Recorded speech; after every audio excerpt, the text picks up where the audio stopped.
Part 8. The Tempo. Timing. Joseph Fouché was the most feared man in France during the Napoleonic era. He was the minister of police. He knew everyone's secrets. But his greatest power was not his network of spies.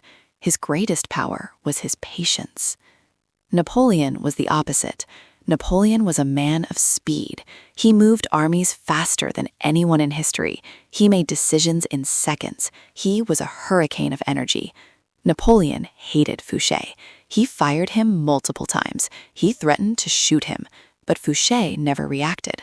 When Napoleon screamed, Fouché stood silent. When Napoleon rushed into war, Fouché waited.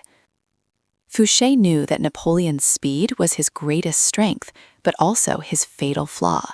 He knew that eventually Napoleon would run out of steam. He would overextend.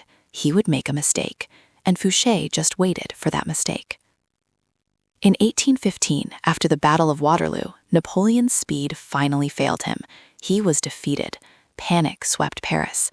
While everyone else was running around screaming, trying to save the government, Fouché made his move. Because he had spent years preparing for this exact moment, he calmly stepped into the power vacuum, took control of the government, and negotiated the transition to the new king. Napoleon died in exile on a lonely island.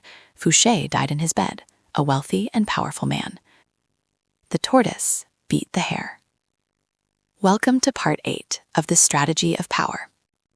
Today, we are discussing the most subtle and deadly weapon in the strategist's arsenal: time. Most people are slaves to time. They are always rushing, always late, always reacting. We are going to learn how to become the master of time.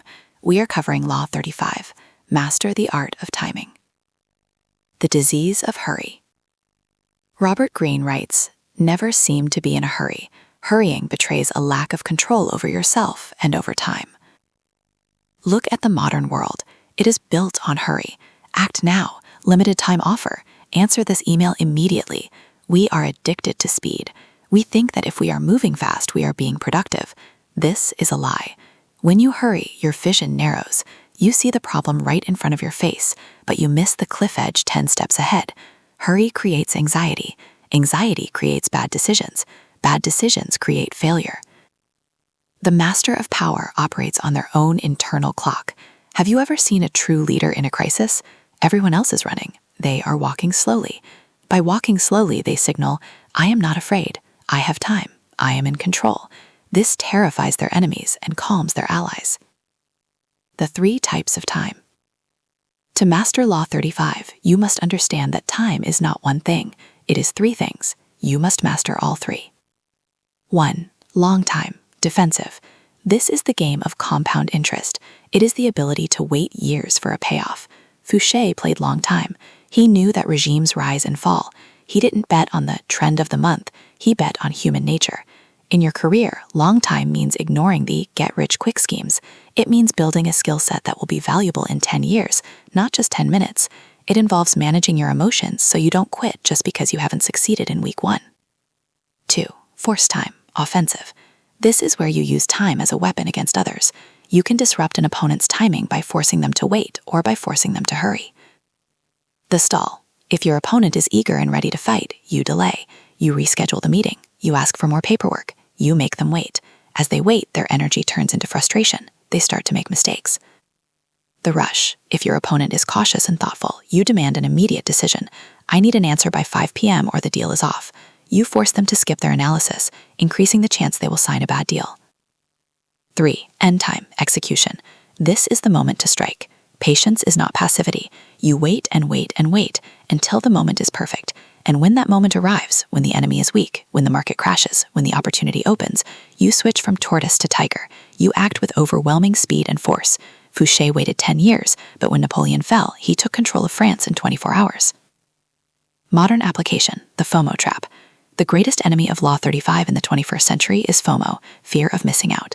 The market is going up, you have to buy now. Your friends are getting promoted, you have to switch jobs now. A new technology is out, you have to pivot your company now. This is reactor mode. When you react to the news, you are dancing to someone else's tempo. The master ignores the noise. They look at the next big thing and ask, "Does this fit my long-time strategy?" If no, they ignore it. The sleep on it rule. Never make a major decision after 8 p.m. Never make a major decision when you are angry. Never make a major decision when you are excited. In those states, your chemical timing is off. You are rushing. Force yourself to wait 24 hours. If it is a good idea today, it will be a good idea tomorrow. If it was a bad idea, the heat will have faded and you will see it clearly. The power of holding back. There is immense power in withholding. In a negotiation, the person who is willing to walk away, the person who acts like they have all the time in the world, wins. The person who checks their watch, who says, I have a flight to catch, loses. They have revealed a deadline. Once I know your deadline, I own you. I just have to wait until 1 minute before your deadline, and you will agree to anything. Hide your deadlines. If you need a job by next week, do not tell the interviewer. Act as if you are happily employed and just looking around. If you need the sale to hit your quota, do not tell the client. Project an image of infinite time. The homework, the 15-minute pause. Here is your practice for the week. We are going to train your patience muscle. The next time you receive an urgent, stressful email or text message, do not reply. Your instinct will be to grab your phone and type, I'm on it, or what happened? Stop. Force yourself to wait 15 minutes. Set a timer. During those 15 minutes, the initial chemical rush of cortisol, stress, will fade. You will start to think logically. You might realize the problem isn't actually urgent. You might draft a much better, calmer response. Then, reply. You will see that the world did not end. By delaying your response, you increase your gravity.